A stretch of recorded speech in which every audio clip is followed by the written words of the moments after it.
हमने first chapter sets complete कर लिया है और इसके बाद जो हमारा नेक्स्ट चैप्टर स्टार्ट कर रहे हैं हम लोग relations and functions chapter 2 relations and functions.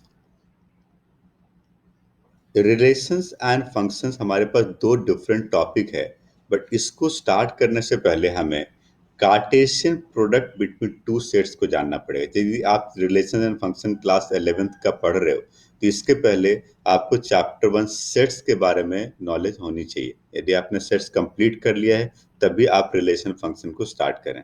ठीक है, सबसे पहले मैं बात करने जा रहा हूँ Cartesian product. Cartesian product of sets.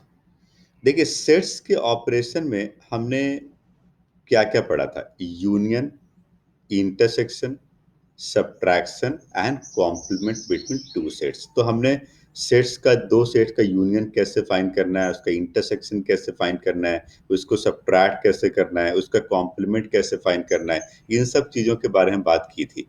इसके बाद जो नया टॉपिक आ रहा है प्रोडक्ट ऑफ द सेट्स, देखा जाए तो दिस इज दो सेट को मल्टीप्लाई कैसे करते हैं, प्रोडक्ट कैसे फाइंड करते हैं। तो यहाँ पर हम नंबर्स को मल्टीप्लाई नहीं करते हैं, बल्कि कैसा करते हैं देखो। यदि मैं आपको एक एग्जांपल से बताना चाहूँ, हमारे पास दो सेट है। मान लो एक हमारे पास सेट ए है जिसमें कुछ एलिमेंट मैं मान लेता हूँ ए, बी एंड सी, और हमारे पास एक दूसरा सेट बी है जिसके अंदर एलिमेंट है बी एंड क्यू। देखो, एलिमेंट कुछ भी हो सकता है। ये जो सेट के अंदर का एलिमेंट है ना, ये अल्फाबेट भी हो सकता है, ये न्यूमेरिकल भी हो सकता है, नंबर्स हो सकता है, कुछ भी हो सकता है, अलजेब्रिक एक्सप्रेशन भी हो सकता है। ठीक है, तो हमारे पास दो सेट है ए एंड बी, और इन दोनों सेट का हमें कार्टेशियन प्रोडक्ट फाइंड करना है, A multiply B. We have to find the Cartesian product between two set. तो कैसे करना है देखो, हम जब भी कार्टेशियन प्रोडक्ट फाइंड करते हैं इसको एक हम एरो डायग्राम से आपको बताते हैं।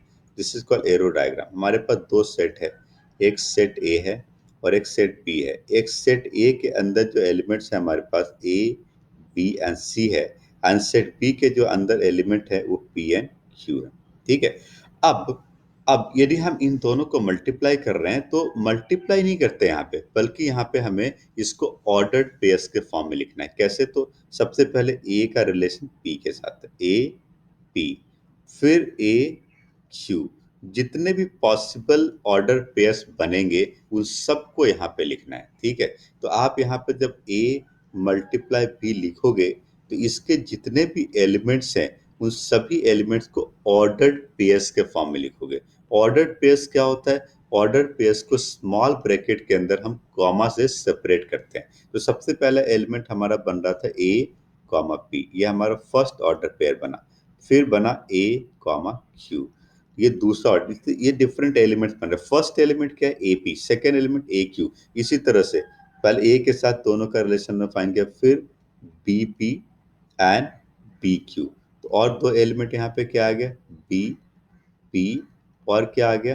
B Q. ठीक है, और एलिमेंट्स क्या आएंगे देखो, C P and C Q, C P and C Q. इसको हम उल्टा नहीं लिख सकते। मैंने आपको चैप्टर 1 में कहा था कि इस पूरे चैप्टर में ब्रैकेट का बहुत इंपॉर्टेंट रोल है। यहाँ पर ऑर्डर्ड पेयर्स को हमेशा स्मॉल ब्रैकेट के अंदर लिखते हैं और उसमें दो एलिमेंट होता है, कॉमा से सेपरेट करते हैं। ये इंटरवल नहीं है, इंटरवल में भी हम ऐसा लिखते थे, बट ये इंटरवल नहीं है, ये क्या है? ऑर्डर्ड पेयर्स है। ठीक है, तो हम लोग जो बात कर रहे हैं यहाँ पे, हम लोग बात कर रहे हैं ऑर्डर्ड पेयर्स के बारे में। ऑर्डर्ड पेयर्स, इसके बारे में हम लोग यहाँ पे बात कर रहे हैं। ऑर्डर पेयर्स कैसा होता है? तो ऑर्डर पेयर ऐसा होता है, इसको हम इस तरह से रिप्रेजेंट करते हैं स्मॉल ब्रैकेट के अंदर। ठीक है, तो जब भी आप किसी दो सेट को मल्टीप्लाई करते हो वो हमेशा एक ऑर्डर पेयर बनाता है। ठीक है, नाउ यहाँ पे एक सबसे इंपॉर्टेंट बात सामने आती है कि जब भी आप दो सेट को मल्टीप्लाई कर रहे हो तो यहाँ पे नंबर ऑफ एलिमेंट क्या होगा? तो आप जब भी दो सेट को मल्टीप्लाई करते हो यहाँ पे एक फॉर्मूला बनता है, number of element in Cartesian product of two sets is equal to number of element in A multiply number of element in P। In this case ये एक फॉर्मूला बन गया। नाउ इन दिस केस यदि हम इस case में बात करें, इस क्वेश्चन में बात करें, तो इस क्वेश्चन में क्या हो रहा है देखिए, यहाँ पर A के अंदर 3 एलिमेंट है एंड B के अंदर 2 एलिमेंट है। सो यहाँ पर number of element in A intersection B क्या होगा, 3 मल्टीप्लाई टू 6 एलिमेंट। और यहाँ पे 6 एलिमेंट आ रहा है देखिए, first, second, third, fourth, fifth, six. इसको हम उल्टा नहीं कर सकते, इसको हम उल्टा नहीं कर सकते, ठीक है। इसलिए अल्टीमेटली कार्टेशियन प्रोडक्ट को यदि हम डिफाइन करना चाहें तो कैसा डिफाइन करेंगे वो मैं आपको यहाँ पे बताता हूँ, यहाँ पे बताता हूँ। इफ ए बी, या ऐसा मान लो A P belongs to A multiply B, यदि एक ordered pairs A P Cartesian product A multiply B का एक एलिमेंट है, then first element must belongs to first set and second element must belongs to second set। ये एक बहुत important definition है कि जब भी आप किसी क्वेश्चन में ए मल्टीप्लाई बी किसी भी कार्टेशियन प्रोडक्ट का एक एलिमेंट को लिख रहे हो तो डेफिनेटली इस ऑर्डर पेयर का फर्स्ट एलिमेंट फर्स्ट सेट का पार्ट होना चाहिए and second element second set का पार्ट होना चाहिए। So with A P belongs to A multiply B, then A must belong to A and P must belong to B. यहाँ पे आप देखिए, यहाँ पे हमने किया, देखो हर ऑर्डर पेयर का फर्स्ट एलिमेंट क्या है, हर एक ऑर्डर पेयर का फर्स्ट एलिमेंट क्या है, एबीसी, मतलब वो सेट वन का पार्ट है। और हर एक ऑर्डर पेयर का सेकंड पार्ट क्या है, पी क्यू, इसका मतलब वो सेट पी का पार्ट है, ठीक है। आ रही बात समझ में? तो कार्टेशियन प्रोडक्ट कैसे फाइंड करना है आपने सीख लिया। ये वैल्यू न्यूमेरिकल भी हो सकती है, अल्फाबेटिक भी हो सकती है। नाउ इसके बाद मैं बात करने वाला हूं यहाँ पर ऑर्डर पेयर्स के बारे में थोड़ा सा डिटेल में, फिर हम कार्टेशियन प्रोडक्ट पे वापस आएंगे। तो ऑर्डर पेयर्स के बारे में यदि बात करें तो यहाँ पे एक छोटा सा कॉन्सेप्ट आता है, equality of two order pairs. Equality of two order pairs, दो ऑर्डर पेयर्स इक्वल कब होता है, जब उसका फर्स्ट एलिमेंट के इक्वल हो एंड सेकेंड एलिमेंट के इक्वल होगा। इसका मतलब मैं कह सकता हूं कि if an order pair A comma B is equal to another order pair X comma Y, इसका मतलब है कि इस ऑर्डर पेयर का फर्स्ट एलिमेंट इसके फर्स्ट एलिमेंट के इक्वल है एंड इस ऑर्डर पेयर का सेकेंड एलिमेंट इसके सेकेंड एलिमेंट के इक्वल है। तो ये एक बहुत छोटा सा कॉन्सेप्ट है कि two order pairs are equal. दो ऑर्डर पेयर इक्वल कब होगा, जब फर्स्ट एलिमेंट फर्स्ट के equal and second element second के इक्वल होगा। अब यहाँ पे किस तरह का क्वेश्चन पूछा जाता है मैं आपको यहाँ पे बताता हूँ। यहाँ पे जो क्वेश्चन पूछा जाता है, यदि मैं ऐसा एक क्वेश्चन लेता हूँ कि if a by 2 comma b by 3 is equal to 3 comma 5, then find the value of a and b। बहुत सिंपल सा क्वेश्चन होता है कि दो ऑर्डर पेयर्स इक्वल दिया हुआ है और कुछ अननोन अल्फाबेट्स की वैल्यू फाइंड करो। तो हमने जो कॉन्सेप्ट पढ़ा उसमें क्या था कि फर्स्ट एलिमेंट फर्स्ट के इक्वल है, so a by 2 is equal to 3 है एंड साथ ही साथ second element first order pair का second element second order pair के सेकेंड एलिमेंट के इक्वल है। So it can be written as a equal to 6 and it can be written as b equal to 15। ये इसका answer हो गया। इसी तरह के बहुत सारे क्वेश्चन आपके असाइनमेंट में दिए हुए हैं। यदि आप रिलेशंस एंड फंक्शन का असाइनमेंट निकालोगे तो इसमें आप देखोगे क्वेश्चन नंबर 1 आपके असाइनमेंट में जो दिया हुआ है। यदि आपके पास असाइनमेंट नहीं है तो आप हमारी वेबसाइट maths.in पे जाइए और वहां से असाइनमेंट को डाउनलोड करिए, ठीक है। चलिए, तो यहाँ पे आपके पास जो असाइनमेंट है इसमें पेज नंबर 11 क्वेश्चन नंबर 1 में लिखा हुआ है find X and Y, and इसका जो फर्स्ट पार्ट दिया हुआ है कि X plus 1 comma Y minus 2 is equal to 3 comma 1। ये दिया, ये ऑर्डर पेयर्स है। देखो यहाँ पे थोड़ा सा कंफ्यूजन है। सेट फर्स्ट चैप्टर सेट में हमने पढ़ा था कि जब भी स्मॉल ब्रैकेट इस तरह से दिया होता है तो ये ओपन इंटरवल होता है, ये स्मॉलर और ये लार्जर वैल्यू होती है, रियल नंबर को रिप्रेजेंट करते हैं। बट यहाँ पर ऑर्डर पेयर्स को रिप्रेजेंट कर रहा है, ठीक है। चलिए, तो नाउ अब first element is equal to first element and second element is equal to second element. तो अल्टीमेटली एक्स की वैल्यू क्या आ गई 2 एंड वाई की वैल्यू क्या आ गई 3। So we got the value of X and Y. जब भी आप किसी और इक्वलिटी ऑफ ऑर्डर पेयर से क्वेश्चन कर रहे हो, बहुत सिंपल है, आप इस तरह से इक्वेट कर लोगे। चलिए आगे बढ़ते हैं, बहुत सिंपल सा टॉपिक था। अब हम कार्टेशियन प्रोडक्ट में थोड़ा सा आगे बढ़ते हैं। यदि हम कार्टेशियन प्रोडक्ट की बात करें, कार्टेशियन प्रोडक्ट हम लोग बात कर रहे थे Cartesian product between two sets. यहाँ पे बहुत सिंपल दो तरीके का क्वेश्चन यहाँ पूछा जाता है, दो तरह का क्वेश्चन पूछा जाता है। पहला क्वेश्चन वो होता है कि दो सेट्स दिया हुआ है एंड कार्टेशियन प्रोडक्ट फाइंड करो, जबकि दूसरे टाइप का क्वेश्चन होता है कि कार्टेशियन प्रोडक्ट दिया हुआ सेट्स फाइंड करो। दोनों पे आपको बताता हूँ एक एक एग्जाम्पल। मैं आपको एक एक एग्जाम्पल लेता हूँ। फर्स्ट एग्जाम्पल लेता हूँ कि सेट दिया हुआ है, प्रोडक्ट फाइंड करिए, एंड सेकेंड एग्जाम्पल लूंगा, प्रोडक्ट दिया है, सेट्स फाइंड करिए। देखिए आपने डेफिनेशन पढ़ा था, आपने यहाँ पे एक सिंपल सा डेफिनेशन पढ़ा है। वो डेफिनेशन है if A B belongs to A multiply B.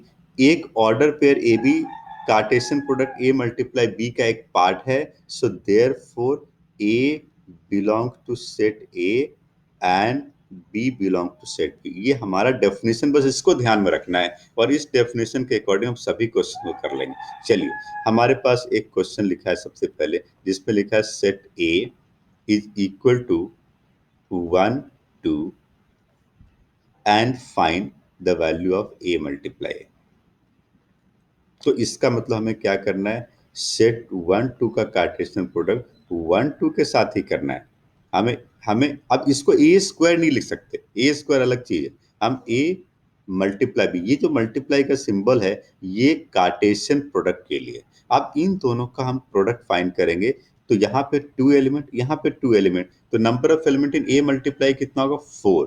How to find this, देखिए ऑर्डर पेयर बनाते हैं 1 कॉमा 1, देखो 1 1, इसका एक फर्स्ट एलिमेंट, इसका सेकेंड एलिमेंट ऑर्डर पेयर में 1 2 2 1 एंड 2 2। इसको आप एरो डायग्राम से भी रिप्रेजेंट कर सकते हो या डायरेक्ट आप ऐसा भी लिख सकते हो।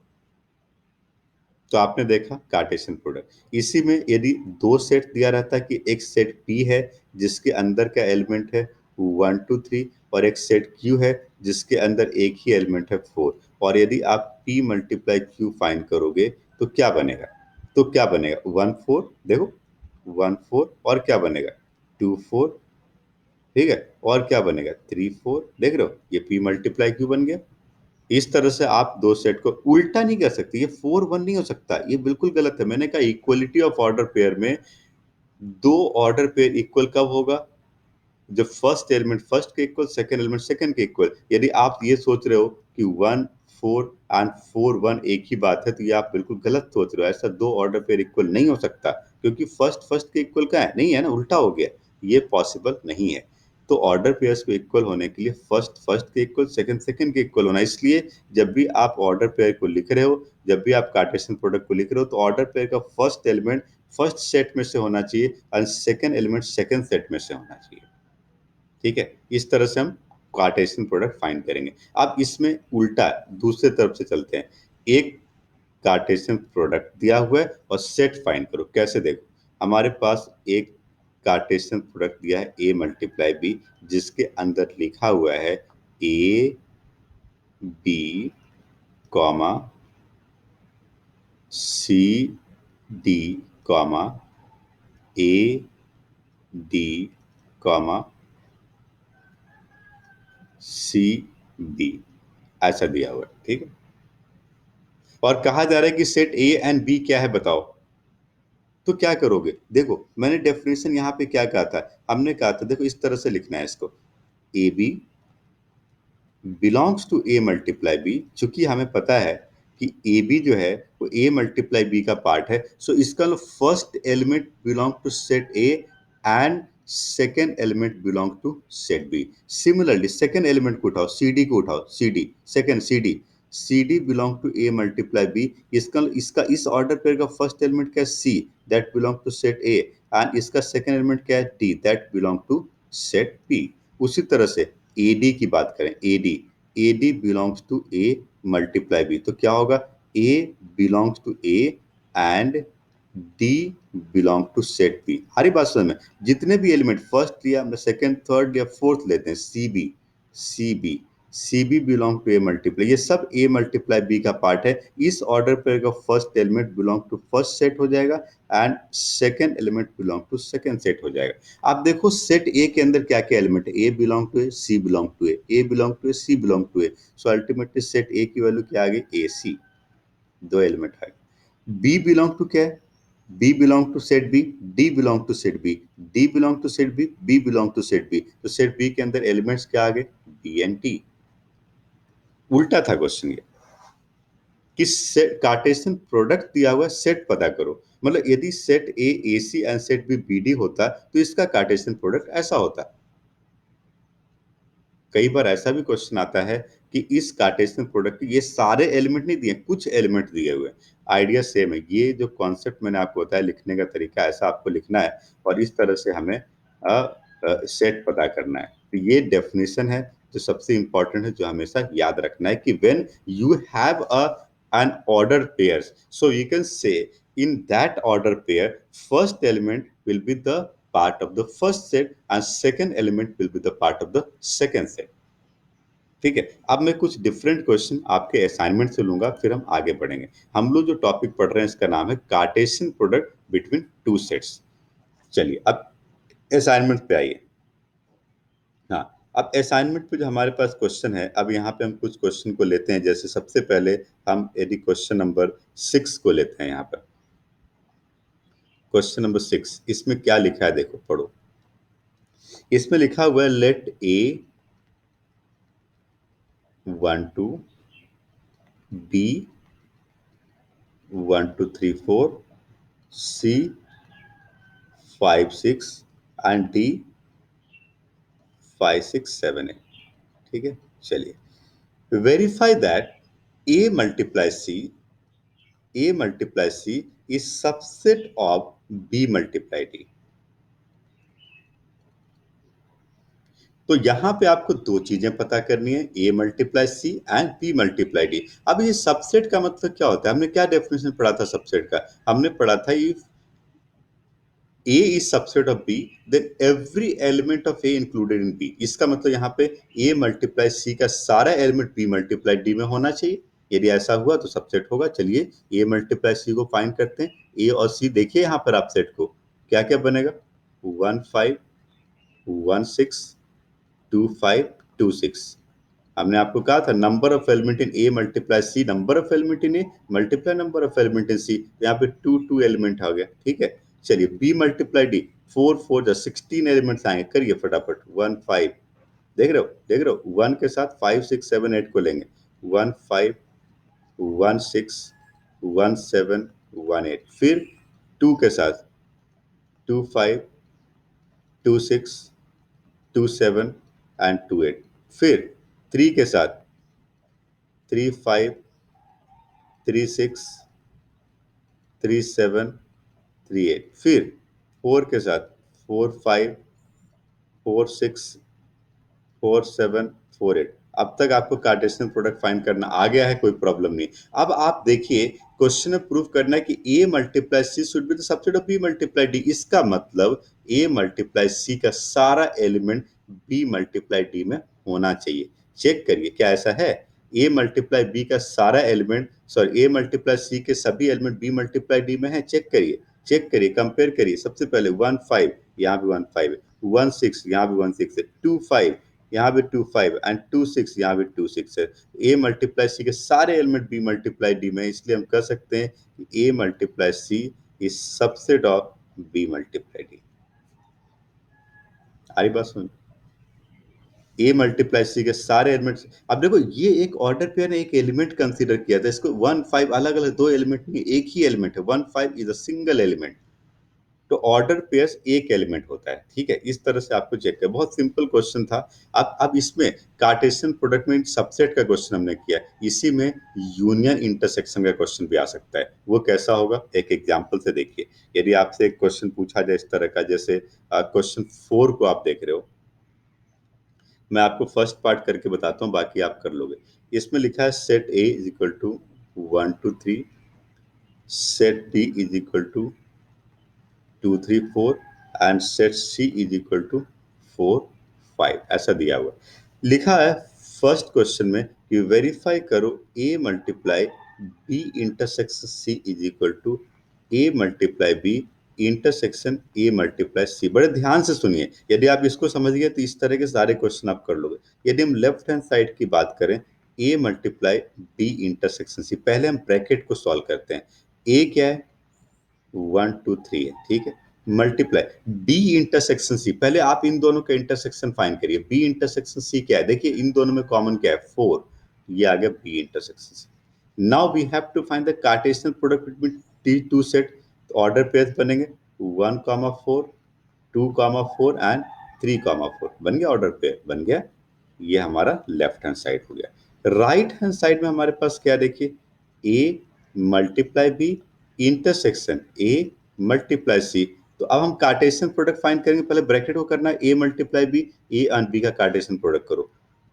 3 3 9 एलिमेंट आएंगे, देखो 1 2 ए और बी का कार्टेशियन प्रोडक्ट देखिए ध्यान से, 1 3 1 4 और क्या आएगा 2 2 और क्या आएगा 2 3 और क्या आएगा 2 4 और क्या आएगा 3 2 3 3 एंड 3 4। क्या किया हमने, क्या किया हमने, हमने ए और बी का कार्टेशियन प्रोडक्ट फाइंड किया, ठीक है। नाउ इसके बाद इंटरसेक्शन, अब किसका करना है, ए एंड सी का करना है। चलो अब ए एंड सी का करते हैं, इंटरसेक्शन इंटरसेक्शन ए एंड सी का करो, ए एंड सी का कार्टेशियन प्रोडक्ट करो, क्या आएगा 1 4 1 5, ठीक है।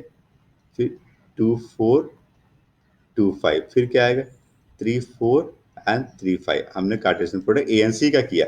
अब ए मल्टीप्लाई बी ये है पूरा और ए मल्टीप्लाई सी ये पूरा, इन दोनों में कॉमन क्या है, intersection. First set and second set में कॉमन क्या है, 1 4 कॉमन है सबसे पहले, तो 1 4 हमने लिखे, एक ऑर्डर पेयर मिला।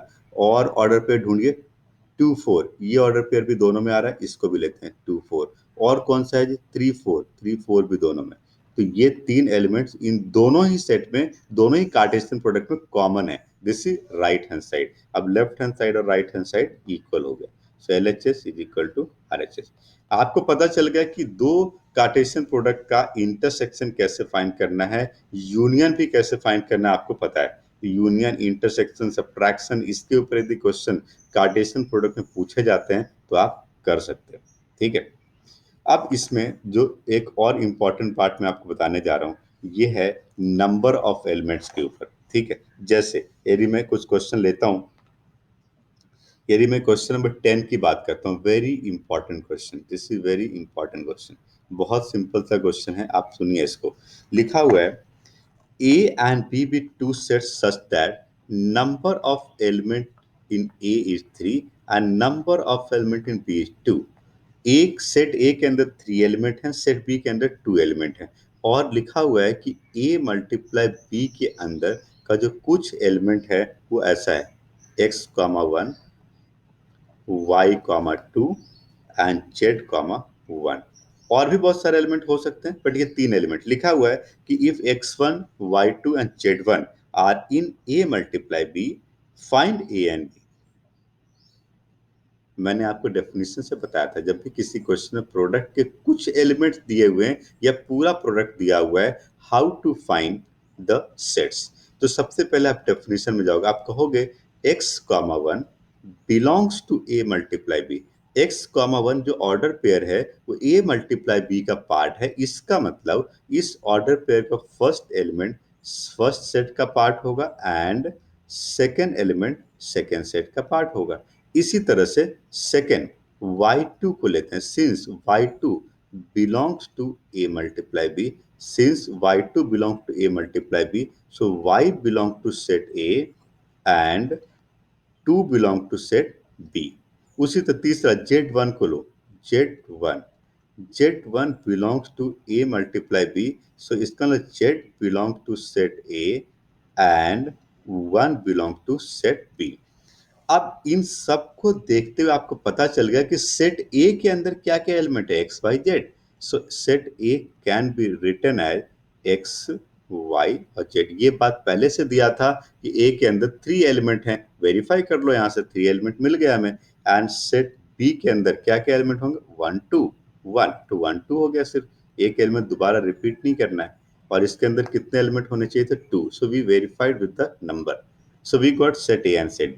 तो जब भी इस तरह क्वेश्चन आता है जिसमें कि ए मल्टीप्लाई बी के कुछ एलिमेंट दिए हुए हैं, तो बाकी एलिमेंट आप फाइंड कर लोगे इस डेफिनेशन से, ठीक है। अब इसी क्वेश्चन आगे पूछा जाता है and also find A multiply B, तो अब ए और बी तो मिल चुका है, अब ए मल्टीप्लाई बी के 3 एलिमेंट थे, बाकी सारे एलिमेंट आप फाइंड कर सकते हो, x1 x2 y1 y2 z1 z2, ये 6 एलिमेंट्स होंगे जिसमें कि 3 दिया था, बाकी हम अब फाइंड कर सकते हैं सेट फाइंड करने के बाद, ठीक है। तो इस तरह के और भी कई क्वेश्चन असाइनमेंट में दिए हुए हैं, जिसको आप ट्राई करोगे आपसे हो जाएगा, ठीक है। अब Cartesian product and number of elements के ऊपर कुछ क्वेश्चन मैं आपको होमवर्क देता हूं, इसको पहले कंप्लीट करिए, फिर मैं आगे की बात बताऊंगा, ठीक है। तो रिलेशंस अभी हमने स्टार्ट नहीं किया, हम फर्स्ट टॉपिक पढ़ रहे थे कार्टेशियन प्रोडक्ट, और इसके ऊपर आपके असाइनमेंट में जो क्वेश्चन दिए हुए हैं, आपको करना क्या है, क्वेश्चन नंबर 1 से लेकर के एंड क्वेश्चन नंबर